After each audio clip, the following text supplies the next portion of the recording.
May nakabinbin na motion sa Senado na payagan ang online na paglahok sa mga sesyon.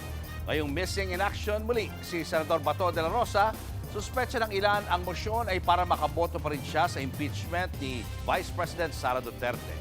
Live mula sa Maynila, nasa frontline ng balitang yan si Mobile Journal Merimon Reyes. Merimon, anong reaksyon ng mga senador dito?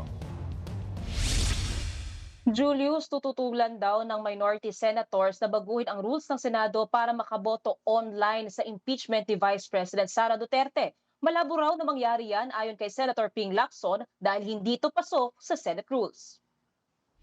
May 11, araw na nagkaroon ng kudita sa liderato ng Senado. Nagmosyon si Senator Dante Marcoleta na amyendahan ang panuntunan ng Senado at payagan ang online na paglahok sa mga sesyon kung may sapat na dahilan. Sa Rule 14, Section 41 ng Senate Sessions, pinapayagan ang online na paglahok sa sesyon sa mga pagkakataon lamang na may force majeure tulad ng kalamidad o kung may national emergency na balakid sa personal na pagdalo ng mga senador. Halimbawa niyan ay noong kasagsagan ng COVID-19 pandemic kung kailan may lockdowns. Hindi na pagdesisyonan ang mosyon ni Marcoleta at inirefer ito sa Committee on Rules na wala pa ring chairman sa ngayon. Ngayong missing in action ulit si Senator Bato de la Rosa. Ang agam-agam, ang mosyon ay para makaboto ang senador sa paglilitis ni VP Sara.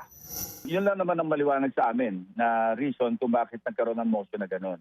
Even sa rules ng Senado, hindi rin po pwede kasi ang umiiral naming rules ngayon, pagkaralan merong force majeure o kaya merong emergency. Tulad ng COVID, noong panahon ng COVID, pinayagan namin yon kasi nga hindi kami makapag-session kung merong lockdown. Ang mga senador sa minorya, tututulan daw ito ayon kay Senator Erwin Tulfo. The decision amongst the minority now, our minority is like, huwag tayong papayag because anong reason bakit kailangang bumoto outside of the session hall? Noon nagagawa yon during the pandemic because there were lockdowns, diba? But now, wala nang reason na why don't you come over and then cast your vote?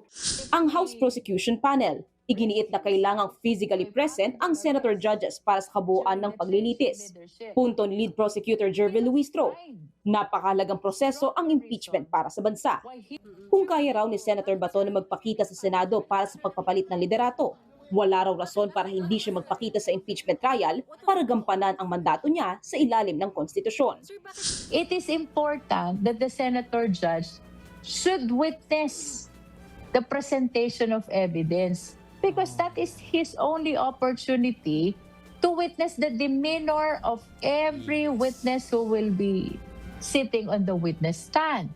It is likewise so important that he must be present as well during the voting.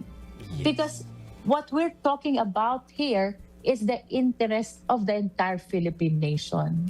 Si Senator Ping Lacson, kumpiyansang hindi ito lulusot. Paliwanag niya, magkaiba ang rules ng Senado bilang legislative body sa rules ng impeachment court. Aniya, hindi pwedeng basta-bastang babaguhin ang panuntunan. Although, nagagamit yung rules of the Senate then sa rules on impeachment. Pero hindi po pwedeng agad-agad magdi-decide kami sa floor. Maski kami lahat mag-agree na baguhin yung rules, may publication pa yan. Kumpiyansa si Lacson na hindi papasa ang mosyon ni Marcoleta. Hindi lulusot. At saka maantala kami pagka binago pa namin yung rules on impeachment.